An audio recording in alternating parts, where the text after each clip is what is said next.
Do you love flaky, buttery biscuits, but really have no idea how to make them? Well, in this Biscuit-a-Thon, I've put together 5 of my favorite biscuit recipes. Stick around. I bet you'll find a new favorite. So you ever wanted to bake biscuits, but you didn't have an oven, and you didn't even have a Dutch oven? We're going to try and find out today if you can bake biscuits on a stovetop in a skillet. I don't know. Stick around. We'll find out how it turns out. So here's my skillet. I have the fire on as low as I can get it to go. Now it's windy out here, so we'll see if we can't keep the fire burning with the wind that's blowing in here. I want to get this skillet warmed up. I'm going to use some Crisco for a little bit of fat in the bottom for these Grands biscuits. So we're going to try the Grands biscuits in the skillet to see how they do. First thing I'm going to do is put a little grease in the bottom of this pan. I'm going to use Crisco like I told you before. Just got a little bit on this wooden spoon. And this will help brown the bottoms of the biscuits. Let's see if this is hot enough to melt some Crisco.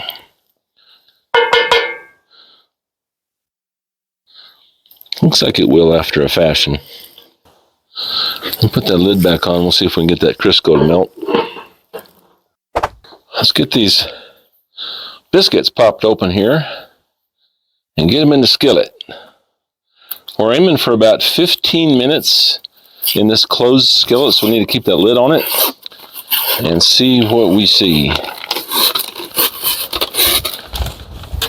You ever kind of wince when you put your thumb through this, like it's going to blow up?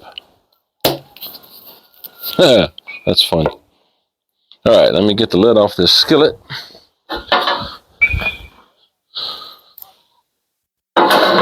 So it's not horribly hot, which is what I want. I'm going to have to be kind of careful.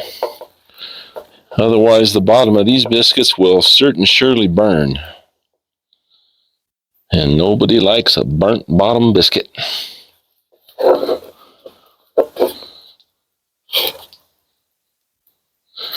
I can already hear the bottoms sizzling under the oil. Oopsie daisy, let's not do that again. Now these Grands biscuits, they're not bad. I've had them before when I was in a hurry, or we've used them to make donut holes and things like that, make little pizzas out of them. So they're really pretty handy. And they don't taste bad, especially when you have a bunch of butter and honey on them. All right, let's cover these up and see what happens. Well, let's see how these things are looking.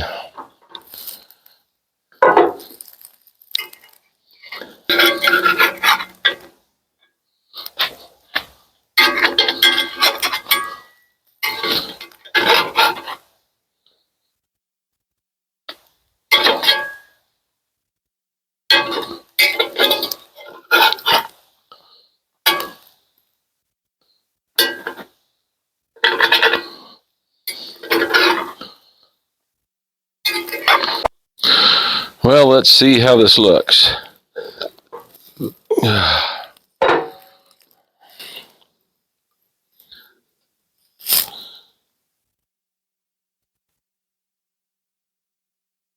They are done, and they're nice and moist. That's what I like about cooking biscuits in a Dutch oven or something covered. It adds to the moisture, and all that moisture doesn't go floating off into the inside of the oven.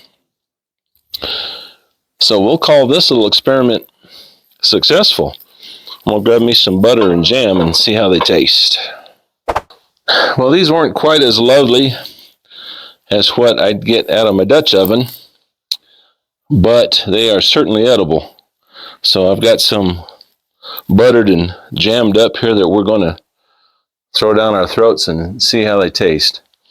But this just goes to show you, here's the proof. You don't need an oven. You don't need a Dutch oven. You can cook these biscuits on very low heat in a skillet that's covered. This took about 18 minutes. Grand's Biscuits. Give it a shot. Let's see how they taste. They didn't rise like they normally would, but I didn't expect it.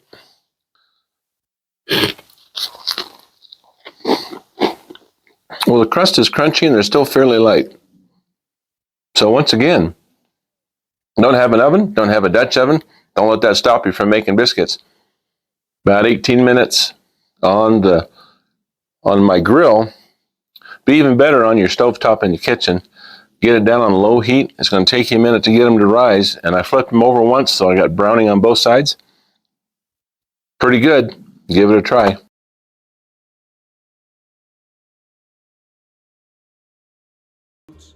Now, I've never measured the ingredients to this 2-ingredient recipe. I've always kind of played it by ear, but we're going to give it a shot this time so we can recreate it. I'm going to go with 3 cups of Bisquick.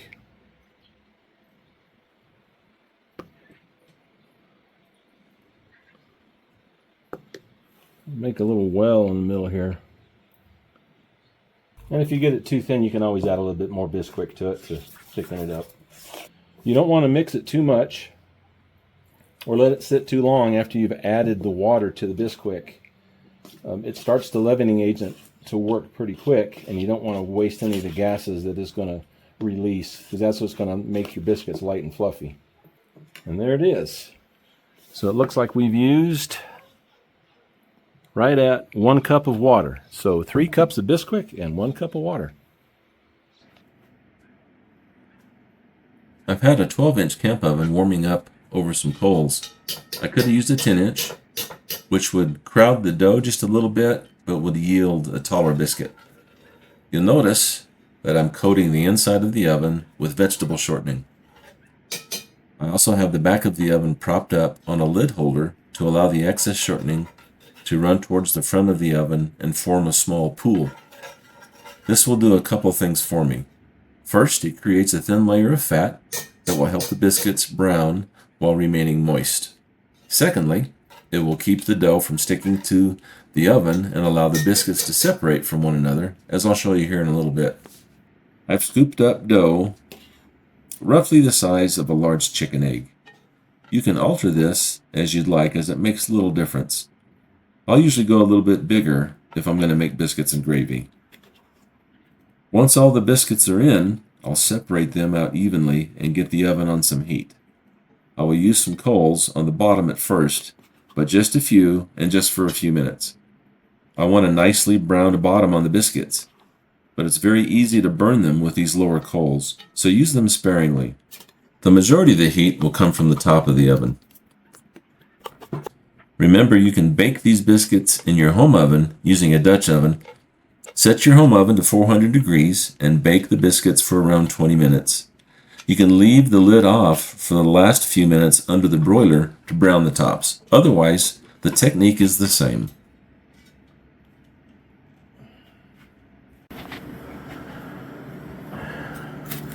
Every so often you want to make sure that you turn your lid one way, and if you still have anything on the bottom as far as coals, you want to turn it the other way.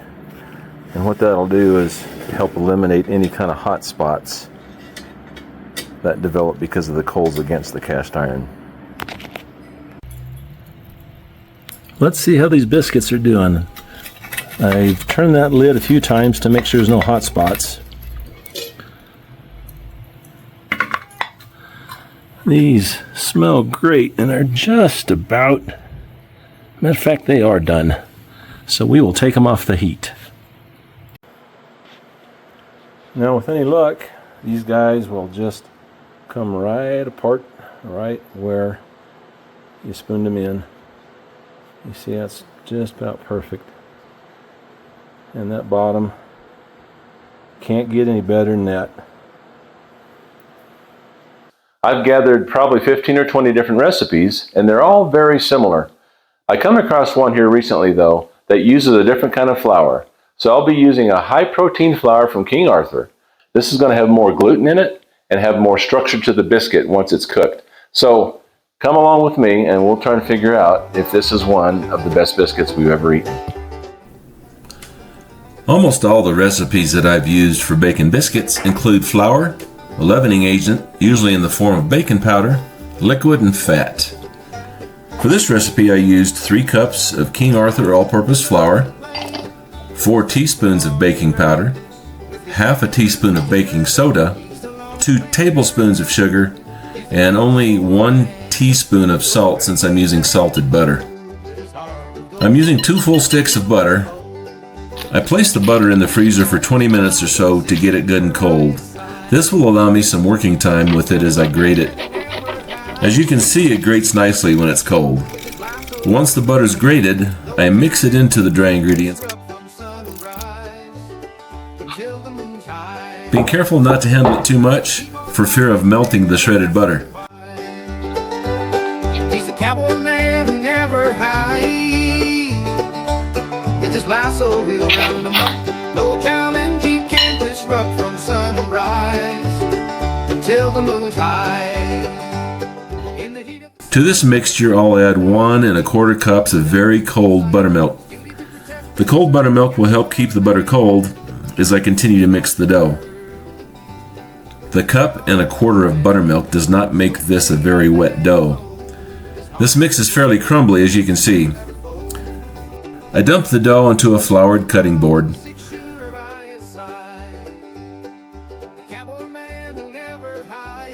I'll form the dough into a square around 6 or 7 inches across and begin to roll it out.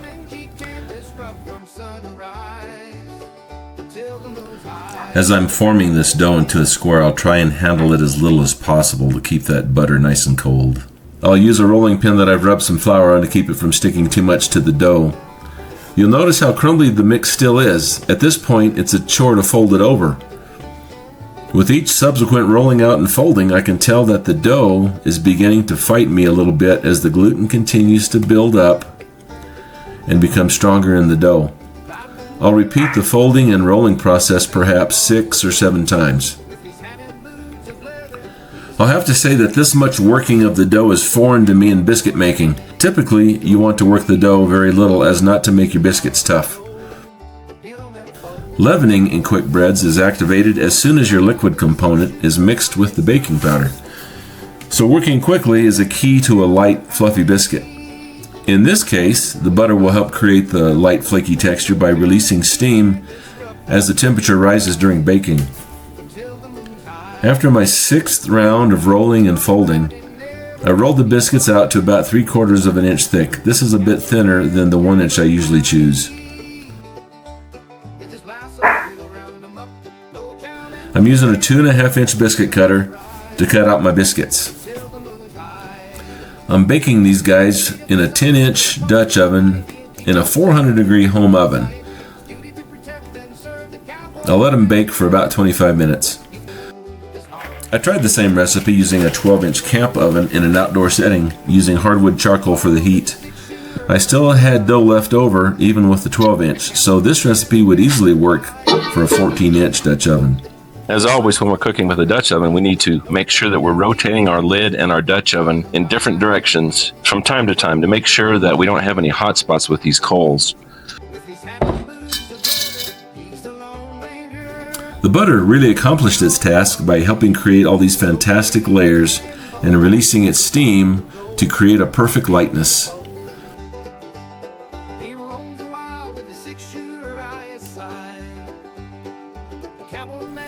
The flavor was all I hoped it would be. Regardless of all the butter in the mix, I added a little tap of butter to my biscuit before a spoonful of jam. Please do yourself a favor and try this recipe. You deserve this treat. I can honestly say that these were among the best biscuits I have ever eaten. Hey everyone, I'm Don and welcome back to the channel. I've been cooking in Dutch ovens for over 40 years. Of all the things that I've made, biscuits are hands down my favorite and the one I've cooked the most. Today I want to share with you a simple 2-ingredient biscuit that you can whip up anywhere, whether you're camping or in your kitchen at home. Let's get started. I had intended to bake these biscuits over coals in the backyard in my studio, also known as my back porch, but Mother Nature had the last word.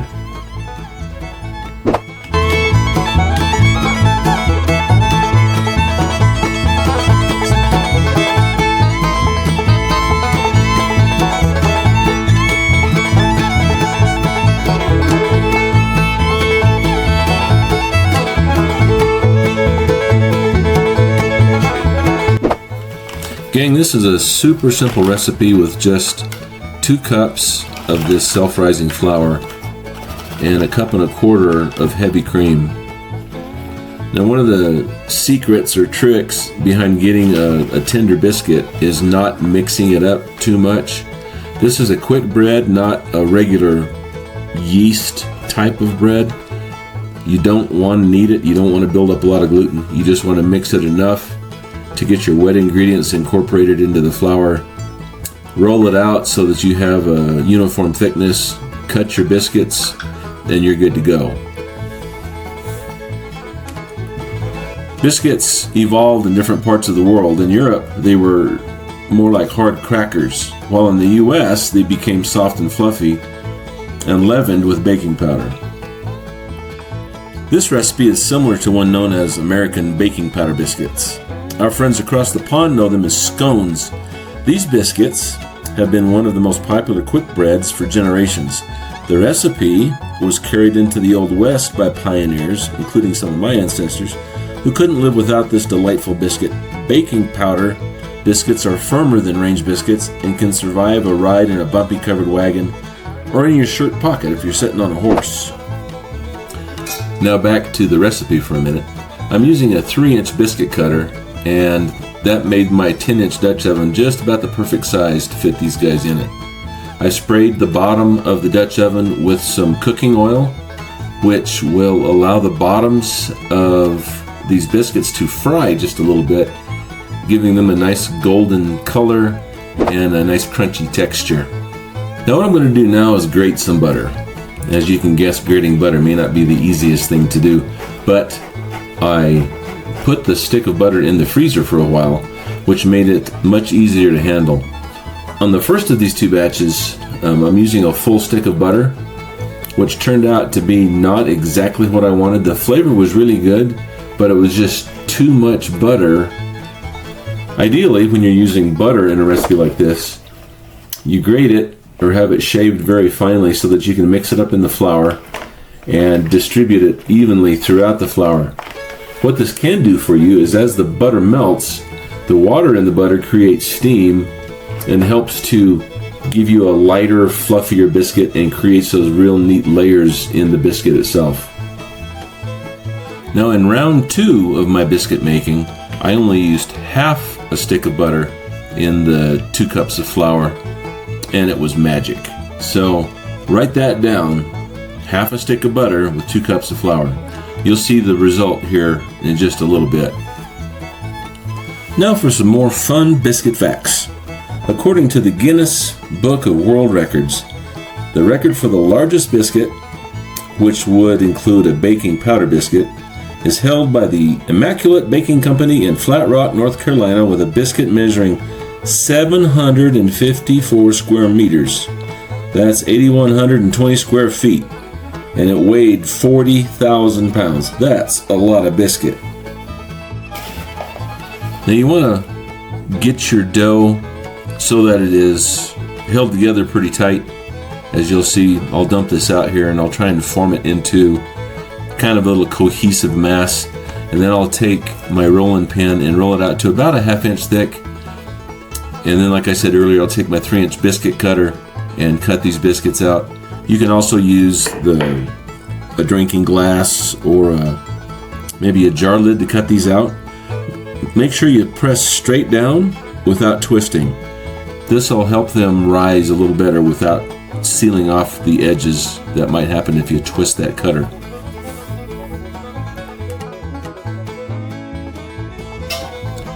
Now we're sitting at about 8,000 feet above sea level, and so they say that higher altitude, you typically want to raise your baking temperature and bake for a little bit longer, which is what I tried with this first round of biscuits. I put the temperature up around 425 and baked them for about 20, maybe a little over 20 minutes, and they turned out just fine.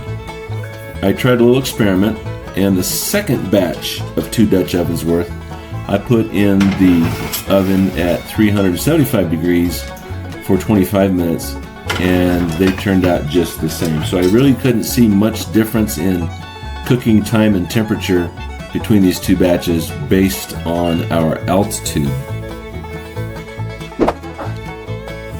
So here's the great unveiling. The Dutch oven on the right is the one that has the butter in it. You see it's a little bit darker, a little bit more brown on top. Butter did that for you. Here's what the first batches look like. So look at these beauties. Perfectly golden. The bottoms, you don't get any better than that. Something I wanted to tell you though. I made 2 identical batches with one difference between them. On one of them I added a half a stick of grated butter. Now look at the difference in the layers. See, this looks just like a nice fluffy biscuit. But then check this out. This is the one that had the butter put into it. I'll tell you how I did this during the body of the video, but man, this looks good. Let's crack her open and see what she looks like.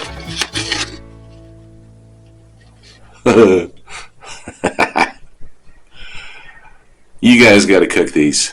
I've already eaten a couple. They are amazing. Here's some I've got some butter and honey on. I'm going to shove one in my mouth while you're watching me. If I can get the butter off there.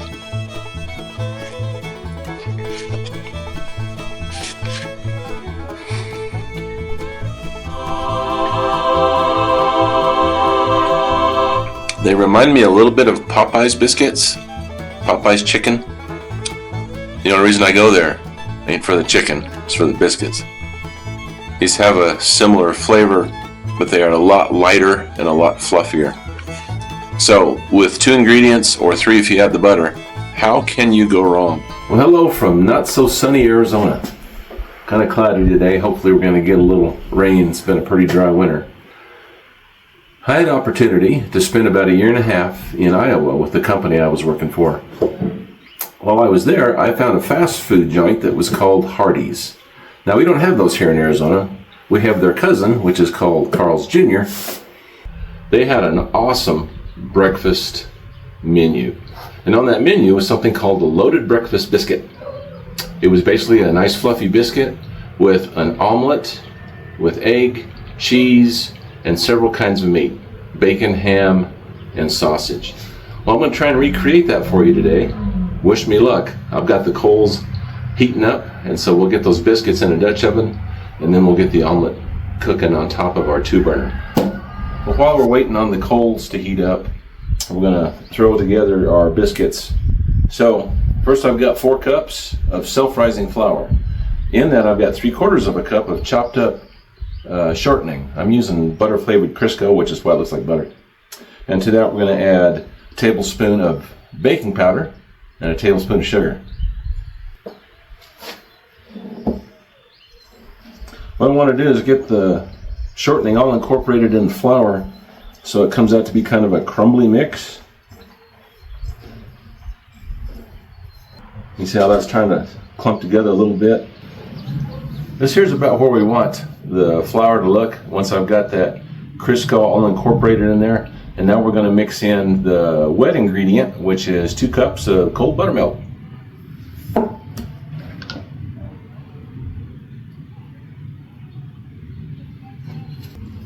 Now you never want to overmix biscuits, but just enough to get everything into a dough.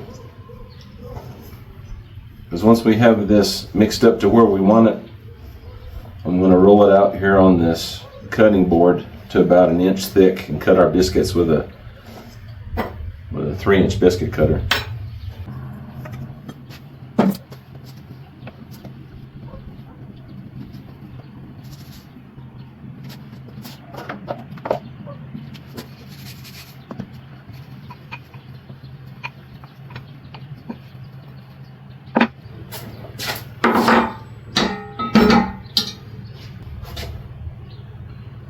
When you're cutting these biscuits, try not to twist it.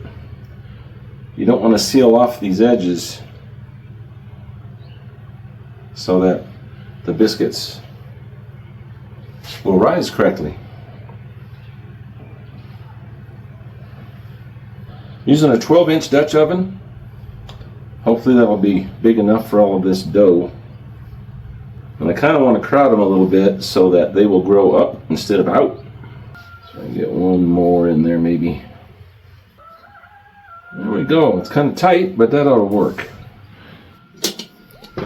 Since we're baking, I don't want to have a whole lot of heat underneath the Dutch oven here, but I'm going to have a lot more heat on top. And we can regulate that, of course, by putting on more or less coals on that top of this lid. And you notice this is a regular camp oven. It's got the 3 legs and a ridge around the lid to hold those coals on top. We're going to get this around 375 degrees, and we'll cook them for about 15 minutes is my guess. Sometimes they take a little longer.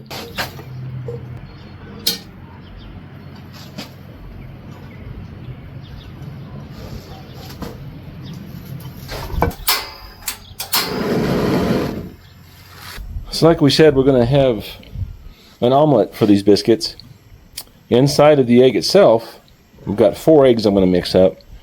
I'm going to put some breakfast sausage that I've already cooked and some pre-cooked chunks of ham, along with some green chilies and some shredded Kojak cheese. And on top of that, we're going to have some fried bacon and another piece of cheese. Let's get started with the bacon.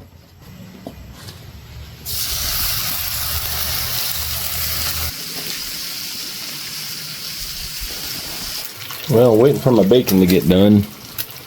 So we're going to go ahead and pour the 4 eggs, which I have seasoned with salt and pepper, over the top of this meat. And we'll throw in some green chilies.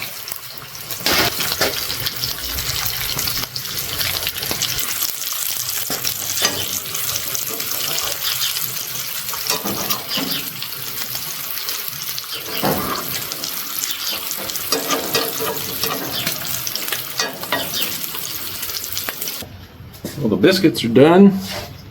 Get them cut in half here. They are hotter than a pistol, which is good. All right, let's get some of our egg mix on here.